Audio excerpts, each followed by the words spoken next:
Hidup TV mempersembahkan Oase Rohani Katolik yang dibawakan oleh para imam Keuskupan Agung Jakarta. Selamat menyaksikan.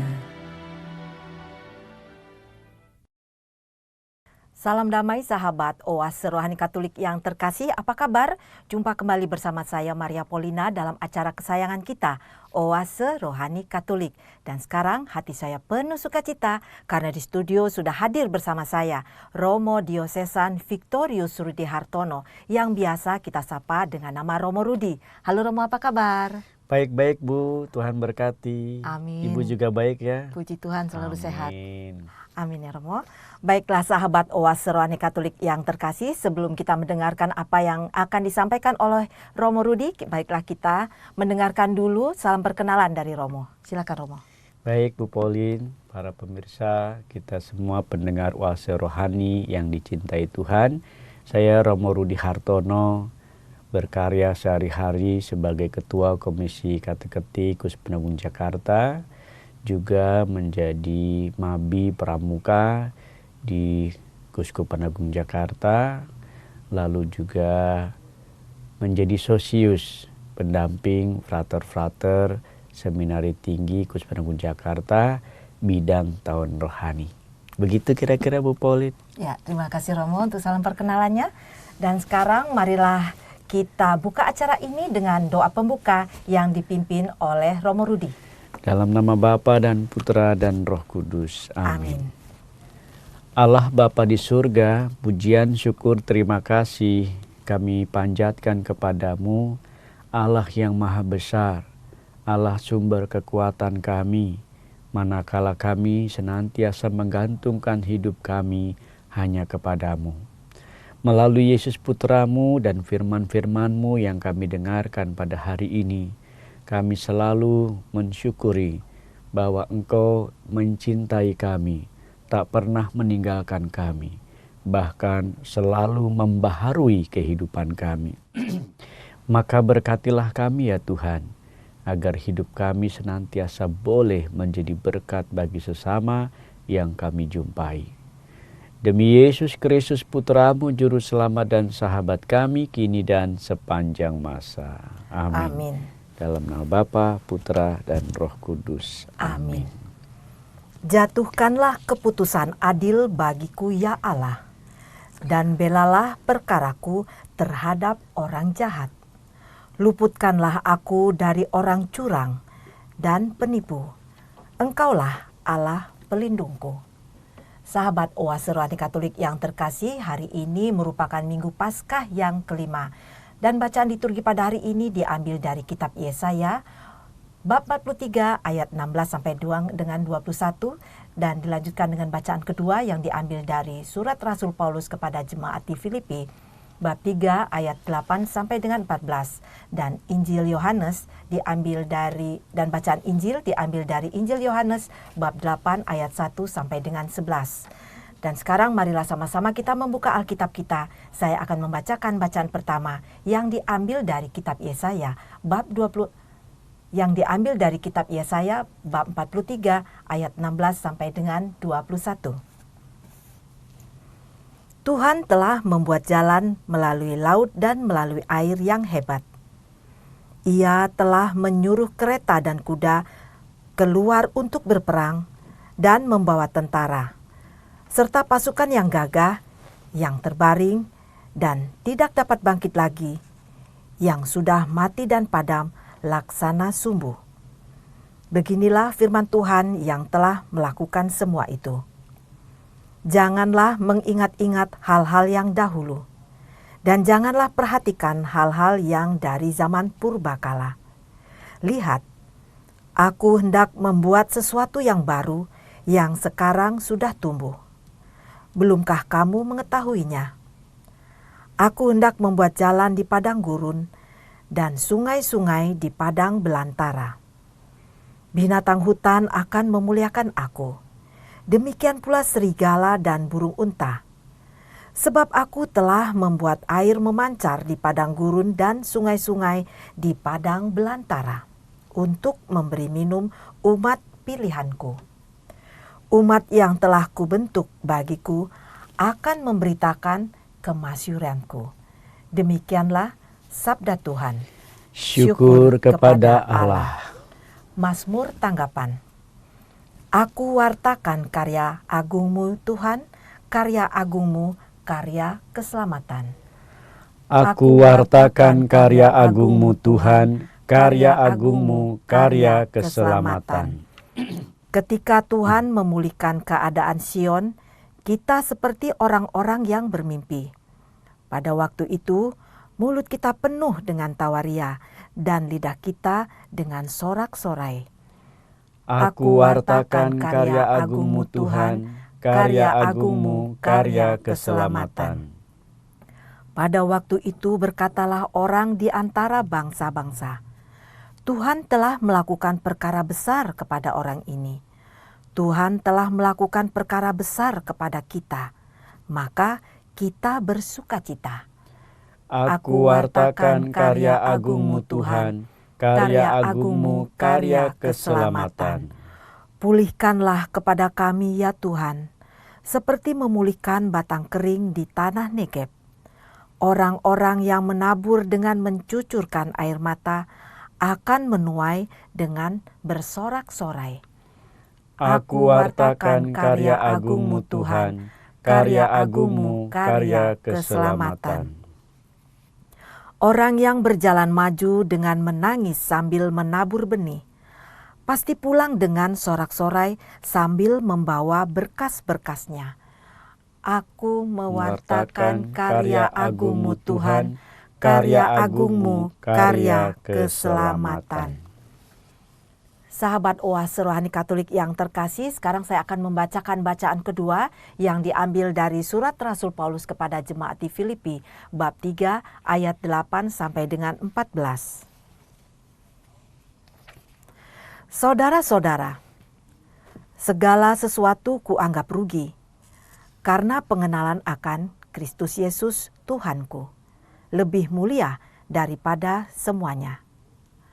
Oleh karena dialah, aku telah melepaskan semuanya itu dan menganggapnya sampah, supaya aku memperoleh Kristus dan berada dalam Dia. Bukan dengan kebenaranku sendiri karena mentaati hukum Taurat, melainkan dengan kebenaran karena iman kepada Kristus, yaitu kebenaran yang dianugerahkan Allah berdasarkan kepercayaan. Yang ku kehendaki ialah mengenal Dia dan kuasa kebangkitannya, dan bersatu dalam kematiannya, di mana aku menjadi serupa dengan Dia dalam kematiannya, supaya akhirnya aku pun beroleh kebangkitan dari antara orang mati. Bukan berarti aku telah memperoleh hal ini atau telah sempurna, melainkan aku mengejarnya, kalau-kalau aku dapat juga menangkapnya, karena aku pun telah ditangkap oleh Kristus Yesus. Saudara-saudara, aku sendiri tidak menganggap bahwa aku telah menangkapnya, tetapi inilah yang kulakukan. Aku melupakan apa yang telah di belakangku dan mengarahkan diri kepada apa yang ada di hadapanku. Aku berlari kepada tujuan untuk memperoleh hadiah, yaitu panggilan surgawi dari Allah dalam Kristus Yesus. Demikianlah sabda Tuhan. Syukur kepada Allah. Sahabat Oase Rohani Katolik yang terkasih, sekarang marilah kita satukan hati dan pikiran kita, karena Romo Rudi akan menyampaikan bacaan Injil yang diambil dari Injil Yohanes bab 8 ayat 1 sampai dengan 11. Terpujilah Kristus Tuhan, Raja mulia dan kekal. Terpujilah Kristus Tuhan, Raja mulia dan kekal. Berbaliklah kepadaku dengan sepenuh hatimu, sabda Tuhan. Sebab aku Maha Pengasih dan Penyayang. Terpujilah Kristus Tuhan, Raja mulia dan kekal. Tuhan sertamu. Dan sertamu juga. Inilah Injil Yesus Kristus menurut Santo Yohanes. Dimuliakanlah Tuhan. Diambil dari Injil Yohanes bab 8 ayat 1 sampai dengan 11. Sekali peristiwa Yesus pergi ke Bukit Zaitun. Pagi-pagi benar ia berada di bait Allah dan seluruh rakyat datang kepadanya. Ia duduk dan mengajar mereka. Maka ahli-ahli Taurat dan orang-orang Farisi membawa kepadanya seorang perempuan yang kedapatan berbuat zina. Mereka menempatkan perempuan itu di tengah-tengah, lalu berkata kepada Yesus, "Rabi, perempuan ini tertangkap basah ketika ia sedang berbuat zina. Musa dalam hukum Taurat memerintahkan kita untuk melempari dengan batu perempuan-perempuan yang demikian. Apakah pendapatmu tentang hal ini?" Mereka mengatakan hal itu untuk mencoba Yesus, supaya mereka memperoleh sesuatu untuk menyalahkannya. Tetapi Yesus membungkuk lalu menulis di tanah dengan jarinya. Dan ketika mereka terus-menerus bertanya kepadanya, ia pun bangkit berdiri lalu berkata kepada mereka, "Barang siapa di antara kamu tidak berdosa, hendaklah ia yang pertama melemparkan batu kepada perempuan ini." Lalu Yesus membungkuk lagi dan menulis di tanah. Tetapi setelah mendengar perkataan itu, pergilah mereka seorang demi seorang mulai dari yang tertua. Akhirnya tinggallah Yesus seorang diri dengan perempuan itu yang tetap di tempatnya. Lalu Yesus bangkit berdiri dan berkata kepadanya, "Hai perempuan, di manakah mereka? Tidak adakah seorang yang menghukum engkau?" Jawab perempuan itu, "Tidak ada, Tuhan." Lalu kata Yesus, "Aku pun tidak menghukum engkau. Pergilah dan jangan berbuat dosa lagi mulai dari sekarang." Demikianlah Injil Tuhan. Terpujilah Kristus.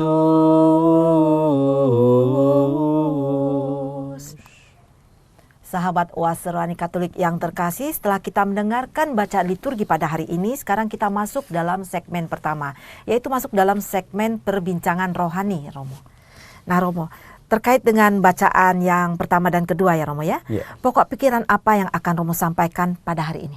Baik, Bu Pauline dan sahabat Oase Rohani. Firman Tuhan hari ini memasuki hal-hal dekat setelah mengalami masa pantang dan puasa yang panjang ya. Udah minggu Prapaskah yang ke-5. Minggu depan kita sudah Minggu Palma ya. Minggu Palma dulu, Minggu Suci, dan akhirnya memasuki Trihari Suci. Maka pokok pikiran yang ingin disampaikan kepada kita melalui gereja adalah soal pembaharuan hidup. Bagaimana orang bersama dengan Tuhan senantiasa mengalami pembaharuan hidup. Dari hidupnya yang lama menuju kepada hidupnya yang baru. Dari situasi yang lama kepada situasi yang baru. Di Yesaya kita melihat pengalaman umat Israel yang ditolong Tuhan, khususnya pada peristiwa Laut Merah ya. Bagaimana perjalanan mereka diburu oleh pasukan-pasukan tentara yang dahsyat itu, ternyata Tuhan menolong menyeberangi Laut Merah ya. Dan akhirnya mengalami keselamatan. Lalu di situ Tuhan berkata, "Aku ini telah membentuk engkau." Dikatakan umat yang telah kubentuk bagiku akan memberitakan kemasyhuranku karena peristiwa itu.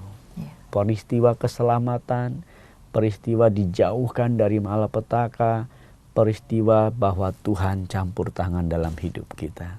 Rasanya indah, Bu Pauline. Kalau orang merasa mungkin hidupnya memang penuh beban berat, hidupnya penuh dengan up and down, kok saya nggak mujur-mujur gitu ya, atau saya selalu merasa gagal terus, tiba-tiba kasih Tuhan hebat menopang orang itu. Wah, betapa orang itu pasti bersyukur dan tak pernah melupakan peristiwa itu. Jadi gagasan yang pertama, bahwa bersama Tuhan kita selalu mengalami keselamatan dan pembaharuan kehidupan. Itu bagian yang pertama. Dan bagaimana kalau kita kaitkan dengan kehidupan sekarang ini, Romo? Kehidupan sekarang, baik. Saya kira ini yang menjadi sangat penting. Bahwa hidup bersama Tuhan, kita harus senantiasa ingat bagaimana sejarah keselamatanku waktu aku dulu mengenal siapakah aku di hadapan Tuhan. Mungkin ada yang mulai melihat, mengingat pengalaman hidup waktu masih bayi. Saya masih bayi dibaptis, sebetulnya nggak tahu apa-apa, tapi mewarisi iman papa mama. Dan bagaimana peristiwa keluarga dulu, ingatan saya waktu keluarga mengalami up and down kehidupan. Dan saya merasa keluarga saya itu berdoa, berdoa keluarga selalu. Karena peristiwa mungkin papa mama merasa pembaharuan hidupnya dari peristiwa lama menjadi peristiwa baru. Maaf ya, ayah saya dulu bukan Katolik gitu ya. Dia pindah menjadi Katolik. Maka hidupnya memang baru. Karena tidak mudah perpindahan agama itu. Begitu kenal mama, lalu menjadi sebuah keluarga Kristiani, papa sungguh-sungguh ingin memperbaharui kehidupan dari manusia lama menjadi manusia baru. Nah, bagi saya firman Tuhan ini pas ya. Kita harus punya ingatan masa lampau, pengalaman keselamatan apa yang meyakinkan saya hidup saya makin diubah. More and more. Dalam kenyataan kita yang sungguh-sungguh kita alami berkat Allah yang melimpah-limpah itu.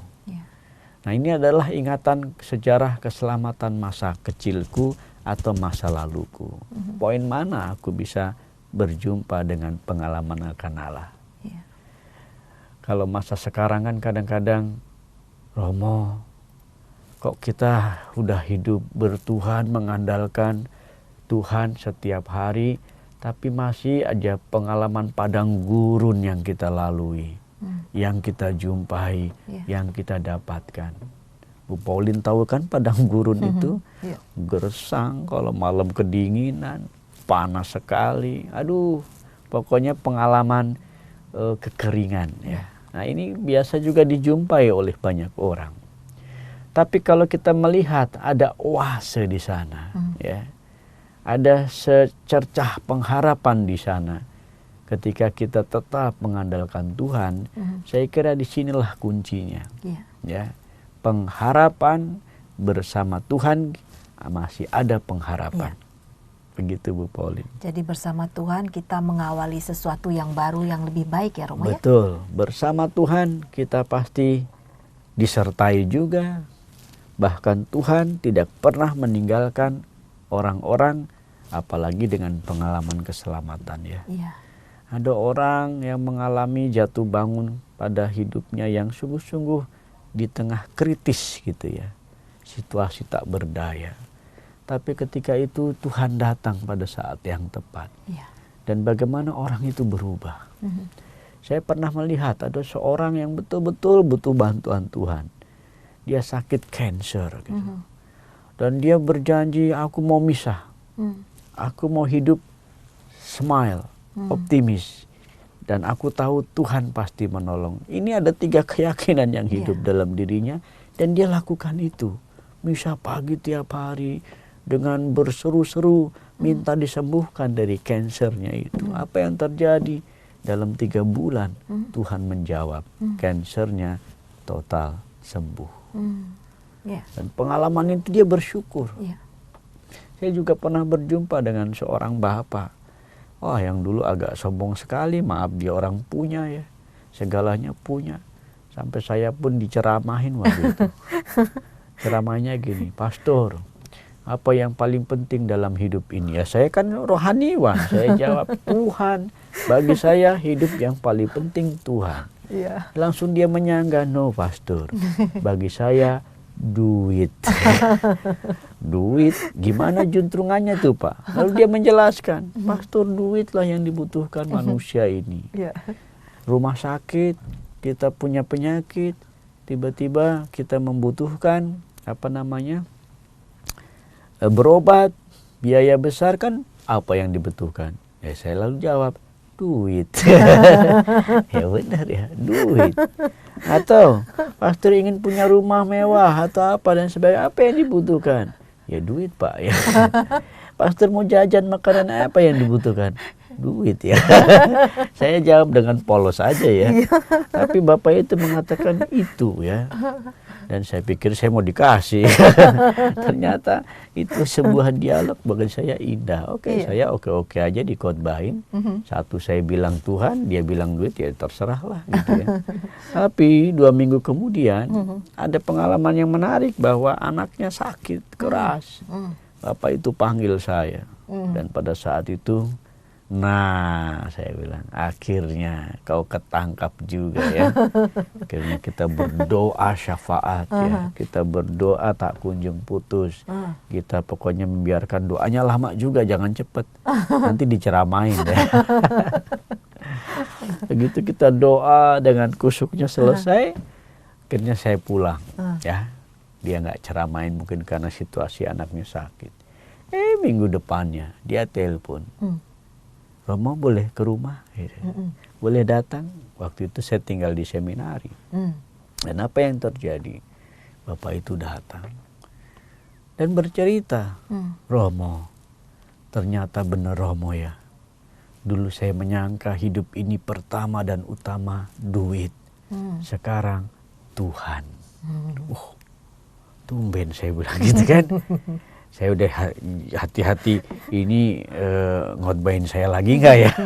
Tapi dia tulus, "Romo, saya mau bertobat. Dan saya akan ke gereja tiap hari. Saya berterima kasih anak saya sembuh karena Tuhan sendiri." Dan akhirnya pengalaman pembaharuan tinggal pada bapak ini. Dan betul dia duduk paling depan. Misa tiap hari sebagai sebuah pengalaman kebaharuan.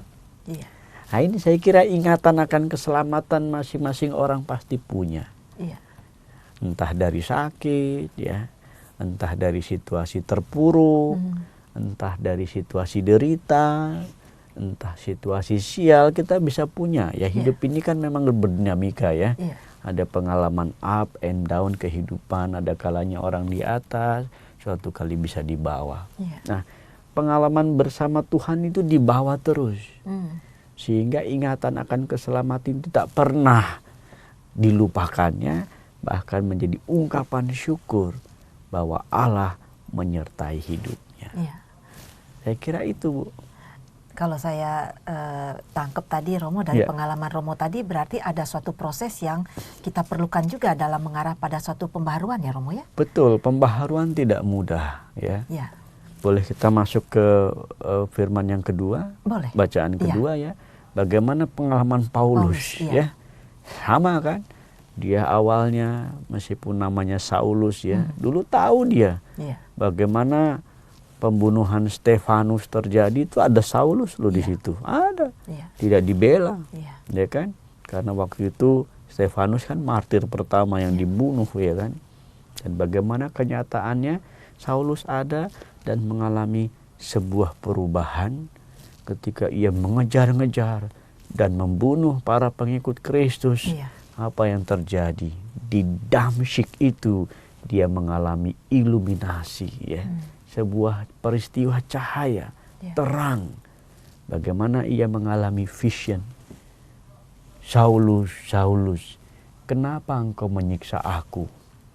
Dia pikir orang gentayangan yang pernah dibunuhnya, ya kan? Iya. Ternyata ini kok aku, subjeknya aku. Iya. Berarti ini banyak ya. Iya. Dan mewakili lagi. Maka di situ, oh ini Yesus. Saat itulah akhirnya dia mengalami pertobatan. Saya dengar setelah peristiwa Damsyik itu, dia retret. 3 tahunan gitu kali ya, di sebuah pulau menyepi. Dan akhirnya menyusun ulang pengalaman pertobatannya itu. Iya. Sehingga Saulus yang akhirnya menjadi Paulus yang kita dengar ya Bu Pauline, menjadi bagi kita tokoh inspiratif, di mana ditangkap Kristus. Sekali ditangkap Kristus, dia mewartakan, bersaksi, dan akhirnya Yesus Kristus dapat kita kenal juga di Asia. Ini kan berkat Santo Paulus. Ya. Jadi sebagai pahlawan kita juga, pahlawan rohani juga. Iya, pahlawan rohani. Dari pembaharuan itu memang perlu proses. Iya. Dan proses yang tidak mudah. Nggak bisalah sekali jadi. Iya. Tapi saya ingat ya, ada contoh, sebut saja namanya Paijo. Hidupnya sebelum kenal Kristus, mabuk-mabukan, berjudi, nempelengin istri, kasar sama anaknya, tidak perhatian, pokoknya udahlah. Tidak pernah itu ingat apakah Tuhan, siapakah Tuhan dalam hidupnya. Yang terjadi, begitu ia mulai tertarik dengan Yesus, dia mulai belajar agama, lalu dia dibaptis, sebut saja baptisannya Ignatius Paijo. Dari Paijo menjadi Ignatius Paijo, dia menyatakan, dulu saya nggak kenal Kristus, aku mabuk-mabukan. Begitu aku kenal Kristus, dari yang mabuk sekarang tidak lagi. Dari berjudi sekarang tidak lagi. Dari tidak perhatian sama keluarga, istri dan anak-anak, atau kebalikannya gitu ya. Dia menyatakan tidak lagi. Dan itu semua berkat Yesus yang tinggal dalam dirinya. Wow, luar biasa buat saya. Seperti itu, memang butuh proses Bu Pauline. Iya. Jadi kasih Tuhan itu tidak pernah berubah ya Romo. Tidak pernah berubah, dia malah sayang. Iya.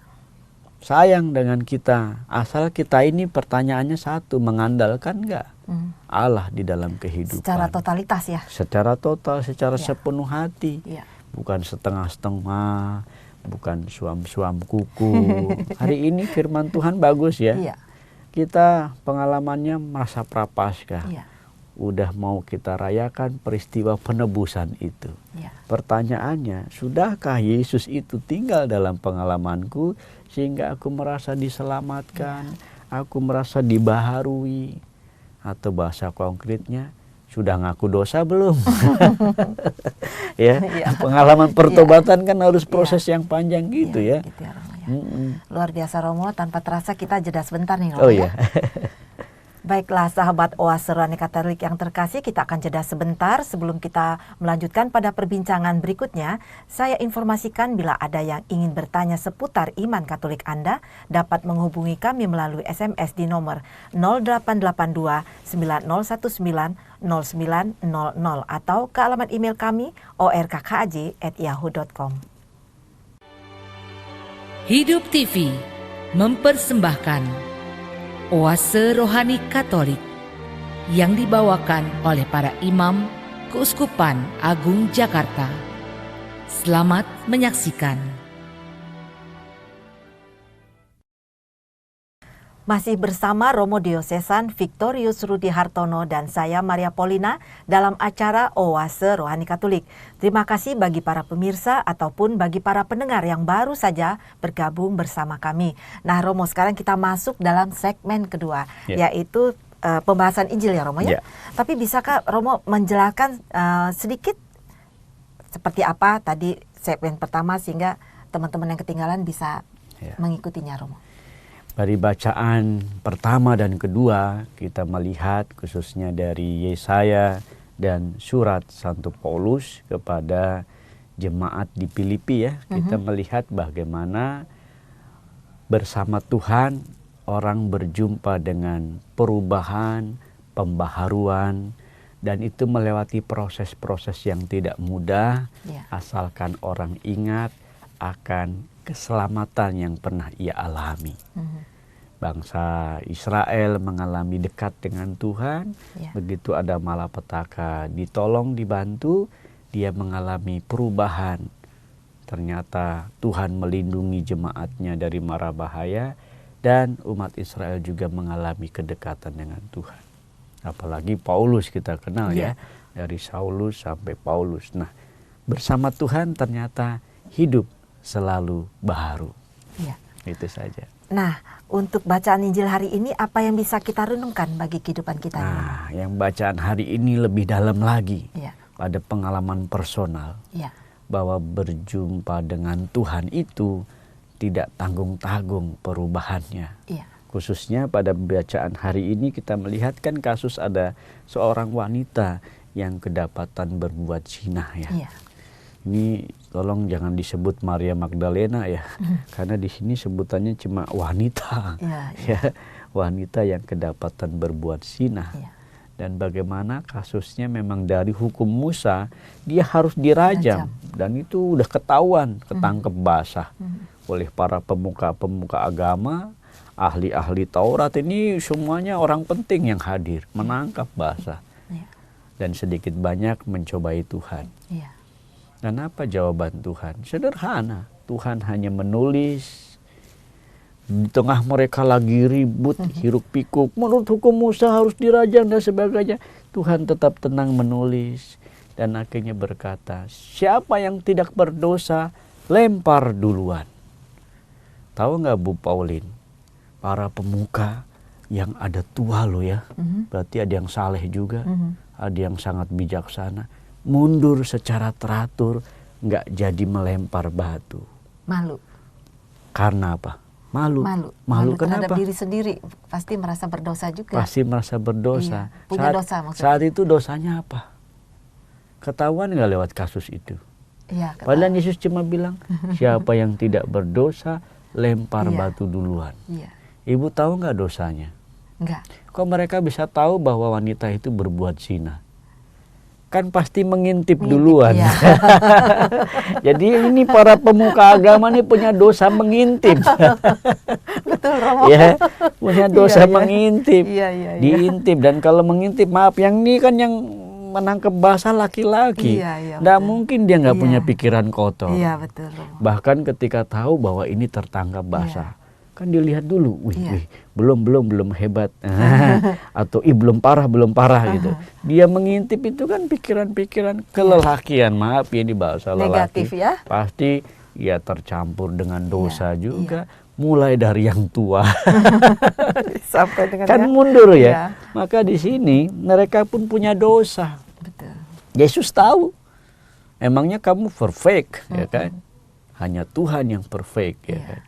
Tapi justru karena kamu suka mengadili, kamu harus malu dengan dirimu, karena orang yang seperti ini harusnya diselamatkan, bukan malah dizolimi, bukan malah dihakimi, bukan malah disingkirkan.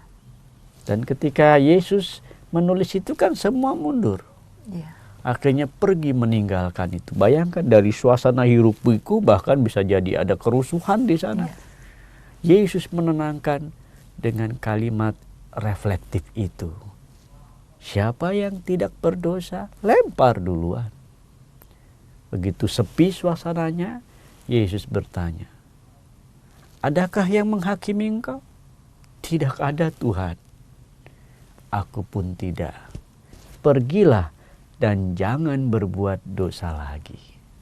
Kalimat pergilah dan jangan engkau berbuat dosa lagi, ini buat saya kalimat kunci.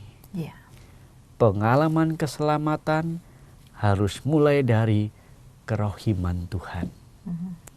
Kebaikan Tuhan. Dan Tuhan itu tidak pernah mencelakakan orang. Peristiwanya kan begini. Tidak ada Tuhan, aku pun tidak menghukum engkau. Pergilah dan jangan berbuat dosa lagi mulai dari sekarang ini. Luar biasa. Pengalaman apa ya? Bagi saya ini kan miracle ya. Di tengah hiruk pikuk, bahkan masa loh ini ya. Yang siap mengadili seseorang. Ternyata dengan Tuhan suasana itu menjadi suasana yang damai. Maka perubahan ini, pembaharuan hidup, pasti membawa kedamaian. Ya. Dan yang paling penting lagi buat saya unsurnya adalah perempuan ini yang telah mengalami diselamatkan oleh Tuhan Yesus, dia pasti berterima kasih, thank you. Dan habis itu apa yang dilakukan Bu Pauline? Pasti dia mewartakan kebaikan Tuhan itu. Gua loh, bayangkan diselamatkan. Bahkan kalau kita rumuskan dalam informasi lain, Maria Magdalena melihat peristiwa ini, dia kan seorang penyair juga ya. Dia mengarang lagu yang dalam bahasa Ibrani kayak gimana itu, tapi Inggrisnya bagus tuh ya. I don't know how to love him, what to do, how he moves me, he's a man, gitu kan ya. Bagaimana lagu ini menjadi ungkapan yang menggerakkan. Ternyata cinta Tuhan itu mengubah segala-galanya. Ketika manusia juga bisa melaksanakan cinta itu, dan itu bisa mengubah sesama. Jadi nggak usah digembar-gemborin, dinasehatin ini. Enggak, cukup dengan bukti dan perbuatan bahwa yang kita imani atas nama cinta Tuhan itu bisa mengubah segala-galanya. Kalau buat saya, tindakan yang paling pas untuk kita, bagaimana kita menata kehidupan ini sungguh takut akan Allah, takut akan Tuhan.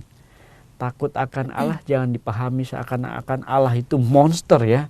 No, takut akan Allah itu bagi saya pribadi menangkap takut akan Allah itu adalah kagum dengan Tuhan. Kagum ya Romo ya? Kagum dengan Tuhan.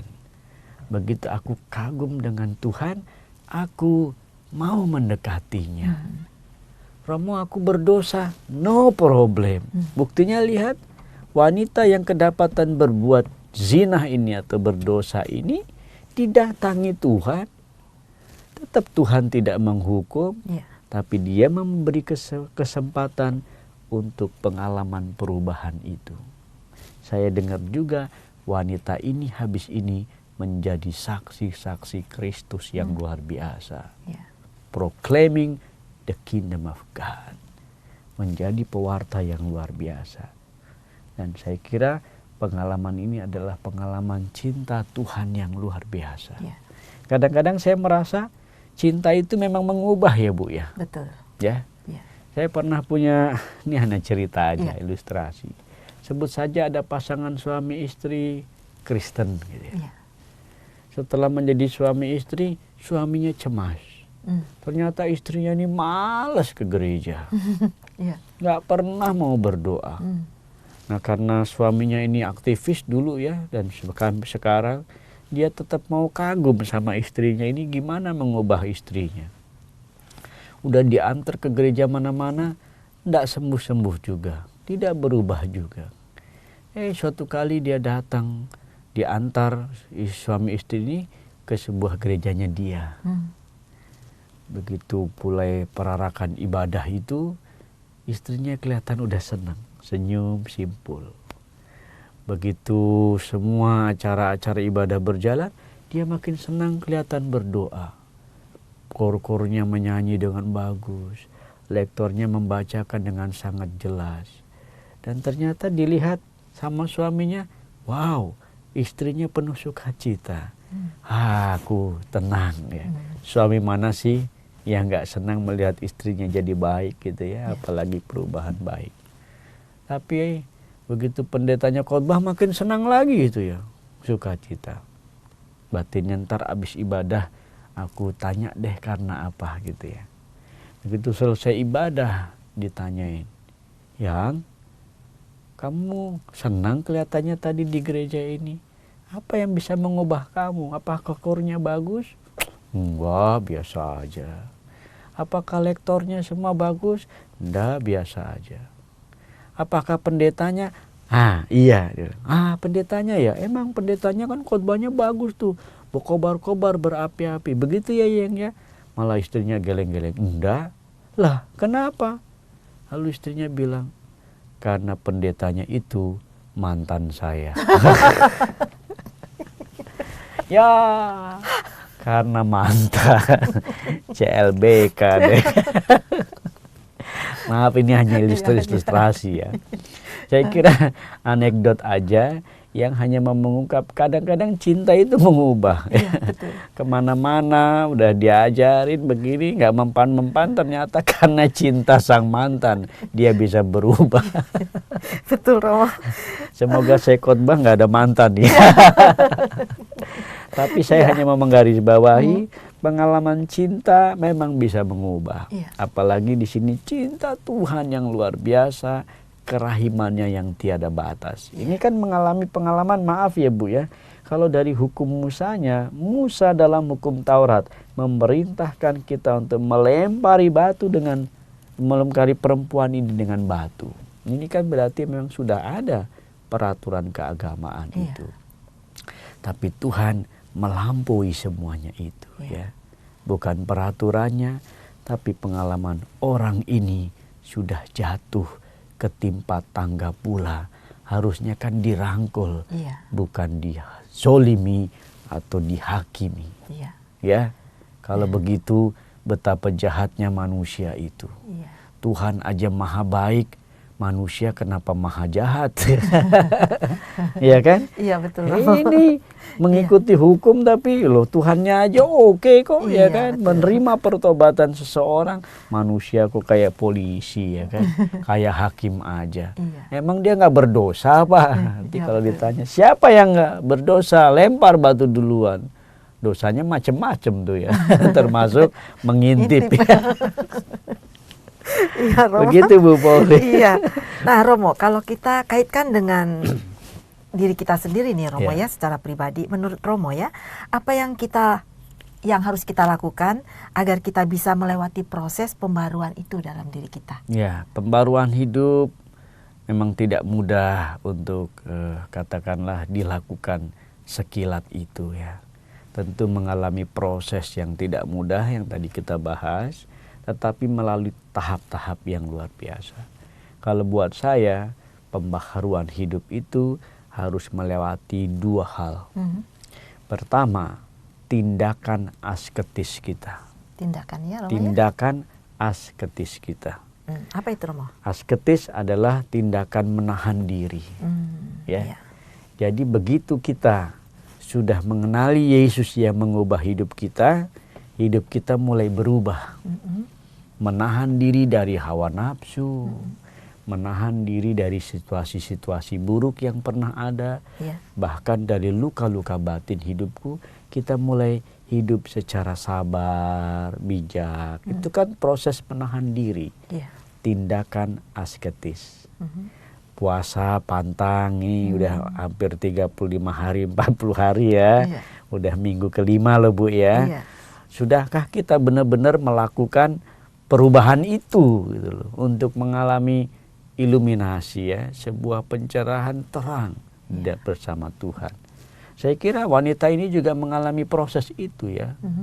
Akhirnya dia menahan diri juga untuk tidak tapi dia tetap mau tenang di hadirat Tuhan. Nah, tindakan asketis ini adalah usaha kita untuk mencapai pencerahan itu. Di masa prapaskah fasilitas itu ada.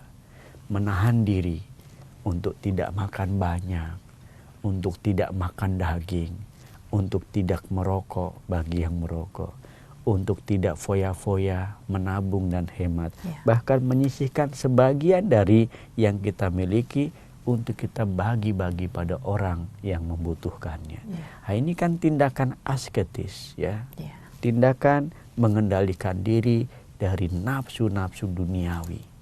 Bahkan yang mengekang kita. Itu yang pertama. Yang kedua buat saya adalah tindakan formatif. Tindakan yang mengubah, membentuk. Atau dalam bahasa sederhananya, menata diri. Kalau orang sudah mengalami tindakan asketis menahan diri, tinggallah dia sekarang tindakan formatif, ialah menata diri. Ditata lagi, Dari yang dulu malas-malesan bangun pagi, begitu kenal Tuhan kan kita emang harus bersyukur tiap pagi. Seperti oase rohani ini ya. Pagi-pagi kita bersyukur, memuji, mendengarkan firman Tuhan. Itu memang kewajiban kita setelah mengalami pencerahan. Ya, mengalami situasi oase. Kita dulu mengalami situasi kacau, tapi bersama Tuhan kita mengalami hidup baru. Nah, ini yang harus disyukuri, ya, bersyukur, bangun pagi bersyukur. Tindakan menata diri. Syukur bisa ikut ekaristi harian, ya. Ada banyak loh orang sekarang yang sadar sebelum kerja atau dia memanfaatkan waktunya untuk ke misa harian. Bagus, saya senang, ya. Apalagi yang senang rajin misa mingguan, ya. Jangan tahunan, pernah ada orang 15 tahun atau KTP setahun sekali, nafas. Aduh, semoga nggak ada lagi nafas, ya kan? Amin. Natal dan Paskah itu udah wajib ya, tapi jangan setahun sekali. Kalau gitu mau jadi apa kita ya? Nah, tindakan menata diri juga begitu. Dari yang dulu kita nggak suka baca kitab suci, mulai dengan membaca firman Tuhan yang meneguhkan kita. Kalau menurut saya loh, ketika orang sudah mengalami pencerahan, ini menurut saya dengan tindakan asketis dia, dengan tindakan formatif dia, dari menahan diri dan akhirnya menata diri, dia pasti akan mengalami puncak-puncak kesalehan di dalam hidupnya. Karena sudah dekat dengan Tuhan sendiri. Puncak kesalehan itu menurut saya 7 puncak kesalehan orang Katolik, kalau bisa loh ya. 1, bangun pagi dia sudah doa pagi. Yang kedua, dia ikut misa harian, ya kan?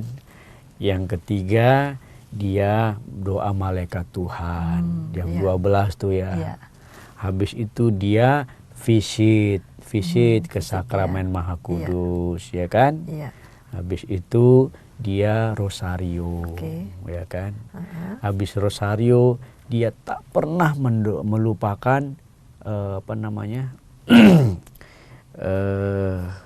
pengakuan dosa. Jadi dia membuat pengakuan dosa secara teratur. Ya, sebulan sekali boleh kok, 3 minggu sekali sangat boleh ya. Dan terakhir ditutup dengan doa malam. Itu saya loh ya. Kalau ada orang udah bisa mengalami pengalaman iluminasi tadi ya, pencerahan, terang bersama Tuhan sendiri, hidupnya memang akan berbuah, menampakkan kebaikan itu. Ini kan wanita yang kedapatan berbuat zina ini setelah mengalami kebaikan Tuhan yang luar biasa, cinta Tuhan yang luar biasa ini, menurut saya dia berubah loh. Dia tidak berdosa lagi. Dia tidak menjadi pezinah lagi. Dan saya dengar dia menjadi pendoa dan pewarta. Saya dengar pula wanita yang pernah kedapatan ini berbuat dosa, dia mengikuti jalan salib Tuhan sampai Tuhan wafat. Ya kan? Maka kan luar biasa. Akhirnya ya pengalaman dekat dengan Tuhan menjadikan saya selalu menjadi pendoa, dan yang kedua menjadi pewarta kabar gembiranya. Luar biasa. Pendoa dan pewarta. Ya, kalau buat saya akhirnya kesimpulannya begitu. Karena perubahan itu. Jadi bersama Tuhan, hidup diubah, kita bisa menahan diri dan terus-menerus menata diri. Itu kesimpulannya. Nah, tapi Romo gini Romo, kan tadi pasti ada aja ya Romo untuk mencapai kemajuan itu, kemajuan dalam pembaruan itu ada penghambat-penghambat ya Romo. Menurut Romo penghambat itu apa ya Romo? Banyak, bisa di dalam diri yang pertama. Situasi di luar diri bisa menciptakan kondisi, tapi yang paling penting dalam. Misalnya, aduh, aku mau rajin berdoa, teman-temanku ngajak bepergian mulu, ngajak shopping mulu, gitu kan? Ini kan dari luaran. Tapi sekali lagi dari dalam saya punya komitmen apa? Ya kan komitmen ya. Misalnya Ada waktunya untuk berdoa, ada waktunya untuk shopping, ada waktunya untuk jalan-jalan, ada waktunya untuk belajar. Nah, menata diri kan akhirnya merumuskan schedule hidup saya. Dan jangan lupa prioritas dekat dengan Tuhan ditulis juga, bukan sembarangan. Kadang-kadang di dalam diri kita, soal ini kita manusia ya, baik Bu Pauline maupun saya, ini kan sama-sama punya kelemahan. Ya, saya juga bukan orang perfect banget, bukan orang suci-suci juga ya. Kita sama ya, pengikut Yesus. Kita bisa jatuh dalam kemalasan, menunda-nunda. Nah, ini tantangan. Ini kan semua dari dalam, ya kan? Maka jernihkan pikiran, hati kita, termasuk tindakan kita. Tata lagi dengan komitmen-komitmen, maka tantangan itu bisa kita lewati. Banyak orang karena sering berdalih kan, ada aja alasannya kadang-kadang.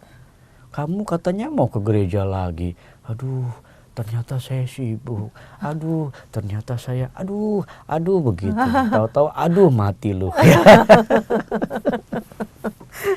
Buat saya ini yang bisa saya simpulkan ya.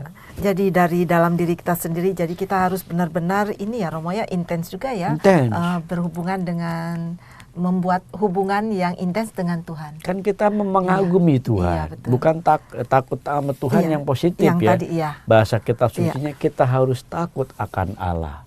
Itu kan artinya kita mengagumi Allah, kita mendekatinya. Romo saya berdosa. Justru makin berdosa, dekatilah Tuhan. Wanita Samaria kan sama, didekatkan ini ya. Wanita pezinanya juga sama, didekatkan sama Tuhan. Apakah Tuhan menghukum? No. Dia malah memberdayakan. Tapi ingat ya, pertobatan ini ada selagi kita masih hidup. Kalau sudah mati namanya pertanggungjawaban. Betul. Lain lagi ceritanya itu. Lain lagi itu ceritanya. Baiklah Romo, tanpa terasa sudah di penghujung acara nih kita Romo ya.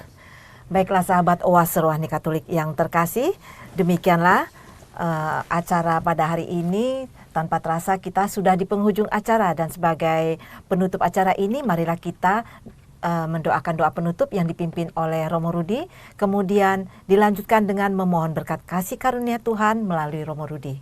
Dalam nama Bapa dan Putra dan Roh Kudus. Amin. Tuhan, terima kasih firman-Mu untuk peristiwa hari ini, bicara tentang perubahan diri, dan itu terjadi bersama Engkau, kekuatan dan andalan hidup kami. Dampingi kami Tuhan dalam semangat pertobatan kami, khususnya mengisi masa Prapaskah tahun 2019 ini. Jadikan kami selalu hidup baru ketika boleh mengalami penebusan, penyelamatan, dan pengampunan dosa. Biarlah hidup kami juga Kau berkati, agar dimampukan sebagai anak-anak-Mu yang berdoa, yang terus mewarta kabar baik itu dimanapun kami berada. Akhirnya doa yang sederhana ini Bapa kami sampaikan kepadamu, demi Yesus Kristus Putra-Mu, Juru Selamat dan Sahabat kami, kini dan sepanjang masa.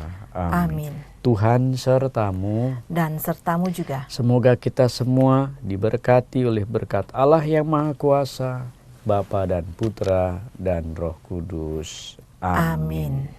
Demikianlah sahabat Oase Rohani Katolik yang terkasih. Tuhan punya banyak cara untuk menyelamatkan kita yang percaya akan kebesarannya, dan bersama Allah hati kita juga dapat mengalami suatu awal yang baru. Akhir kata, saya Maria Paulina dan Romo Diosesan Victorius Rudi Hartono pamit undur diri. Damai Tuhan selalu menyertai kita semua. Mari amalkan Pancasila. Kita berhikmat, bangsa bermartabat. Demikianlah Oase Rohani Katolik yang dibawakan oleh para imam Keuskupan Agung Jakarta. Tuhan memberkati.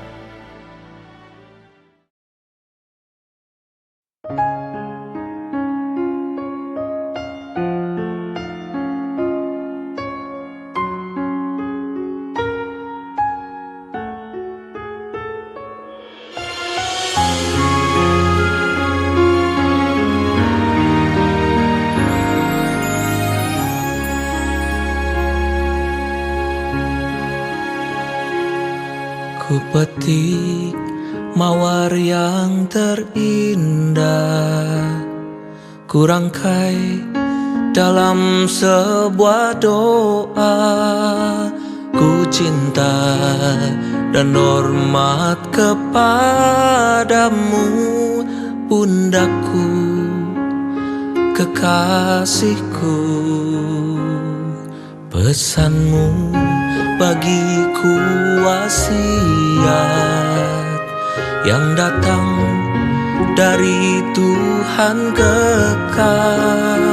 Oh Bunda, ku mencintaimu karena kau berharga. Oh Bunda perkasa mulia, ku belajar dari imanmu yang teguh. Oh Bunda mulia, perkasa, sembah baktiku untukmu.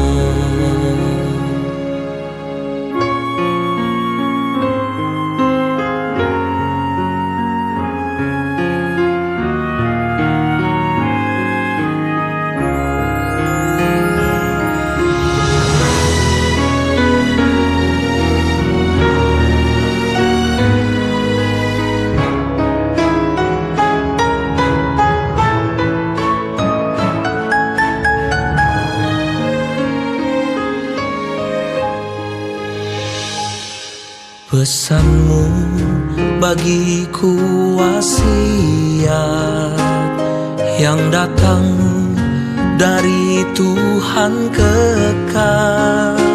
Oh Bunda, ku mencintaimu karena kau berharga. Oh Bunda perkasa mulia, ku belajar dari imanmu yang teguh. Oh Bunda mulia, perkasa, sembah bakti selalu bagimu. Oh Bunda perkasa mulia, namamu ada di dalam doaku. Oh Bunda perkasa mulia, doakan aku yang berdosa.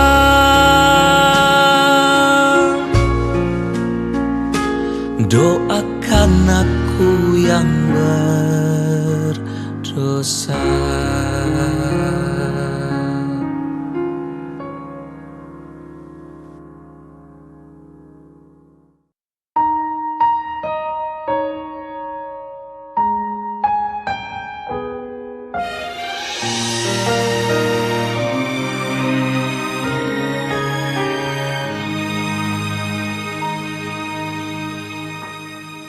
Hari ini ku berjanji di hadapan altar suci, janji sehidup semati, melindungi cinta dalam untung lara, kasihku setia, janji untuk setia adalah berkat Tuhan. Aku mengasihimu dengan apa adanya, jalani hidup ini dengan bersungguh hati, menemanimu sampai akhir